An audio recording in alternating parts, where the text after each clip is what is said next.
हरिओम तत्सत।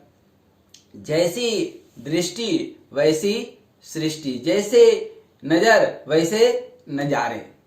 हमारी यह सब कुछ हमारे सोच पर निर्भर करता है कि हमारी जैसी सोच होगी, जैसी हमारी विचार होगी, ठीक वैसा ही व्यवहार होगा और वो व्यवहार ही कर्म में परिणत होता है और वैसा ही फल मिलता है। हमारे व्यवहार से ही हमारा परिवार है, संसार है, सोमवार है, रविवार है, सब वार है। उस व्यवहार से, व्यवहार अच्छा है तो जिंदगी में एक त्योहार है, एक परोपकार है।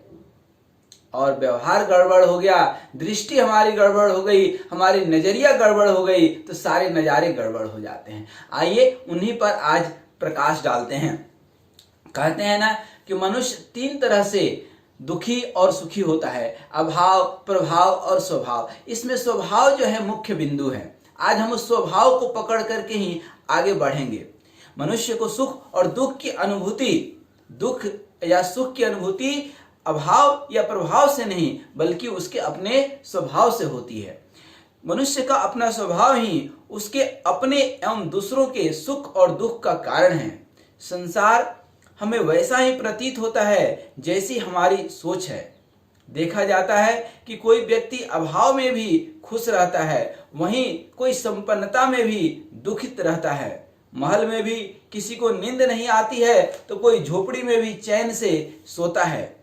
एक ही वस्तु या व्यक्ति को लोगों को अलग अलग नजर आता है। भगवान श्री कृष्ण दुर्योधन को शत्रु नजर आते हैं और पांडवों को भगवान नजर आते हैं। आप देखिए तो सही, वही हाथी शहर के लोगों को हाथी नजर आता है और गांव के लोगों को उस हाथी में गणेश भगवान नजर आते हैं, और शहर के लोगों में गणेश भगवान में हाथी नजर आता है। देखिए सोच का फर्क है। इसी तरह से जो है, जैसी हमारी सोच रहती है वैसे ही सामने वाला दिखता है। हमारी सोच, हमारी भावना साधारणतः दो तरह की होती है, सकारात्मक और नकारात्मक। जिस व्यक्ति की भावना सकारात्मक है उन्हें सबों की अच्छाई दिखती है, यद्यपि उस व्यक्ति में बुराई भी है लेकिन वह सिर्फ उसकी अच्छाइयों को ही देखता है, उसी की चर्चा करता है। इसके विपरीत नकारात्मक विचार वाले व्यक्ति को सबों में बुराई ही नजर आती है, इसलिए वह सबकी निंदा करते रहता है। निंदक होने के कारण वे किसी का प्रिय नहीं होता।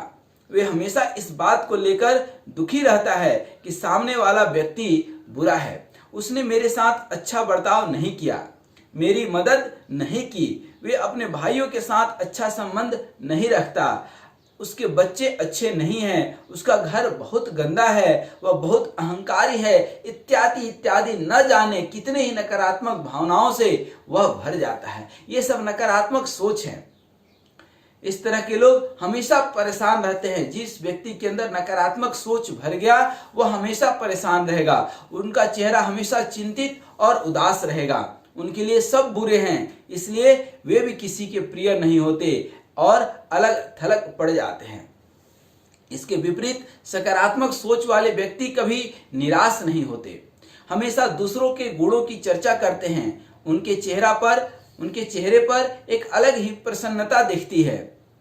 अमेरिका से एक व्यक्ति जिनका नाम जॉन रॉबर्ट था बनारस आया। वहां से जाने के बाद उसने समाचार पत्र में एक लेख लिखा था। मैं भारत और खास करके बनारस की बहुत तारीफ सुनकर इतनी दूर से देखने गया था, लेकिन मुझे बहुत निराशा हुई।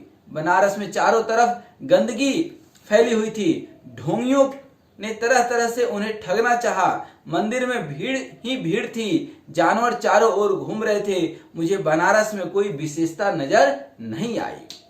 दूसरे दिन उसी समाचार पत्र में एक निकोलस नाम का व्यक्ति का लेख छपा। उसने लिखा था कि शिव की नगरी काशी में जाकर मैं आनंद विभोर हो गया।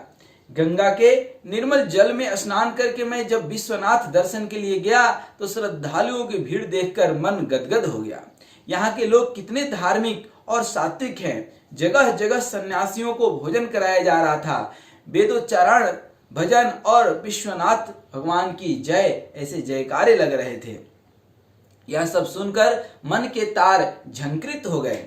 बनारस विद्वानों की नगरी है। संस्कृत महाविद्यालय, बनारस हिंदू विश्वविद्यालय का प्रांगण एवं वहां की शिक्षा पद्धति अलौकिक है। यह नगरी योगियों, सन्यासियों, शिव भक्तों एवं विद्वानों से भरी हुई है। मैंने जब सुना कि यह नगरी शिव के त्रिशूल पर स्थित है तो उस पृथ्वी को स्पर्श करके मेरी आंखें नम हो गई, भींग गई। मैं काशी नगरी को बारंबार प्रणाम करता हूं। कहने का मतलब क्या है? दोनों पर्यटक ने काशी के बारे में जो लिखा वह सच था। दोनों की सच्चाई अपनी जगह थी, लेकिन दोनों की दृष्टि अलग अलग थी। एक नकारात्मक विचार का था, इसलिए उसे सब जगह बुराई ही नजर आई। दूसरों की सकारात्मक दृष्टि थी, इसलिए उसने सिर्फ अच्छाइयां ही देखा। ब्रह्मा के सृष्टि में अच्छाई और बुराई चारों तरफ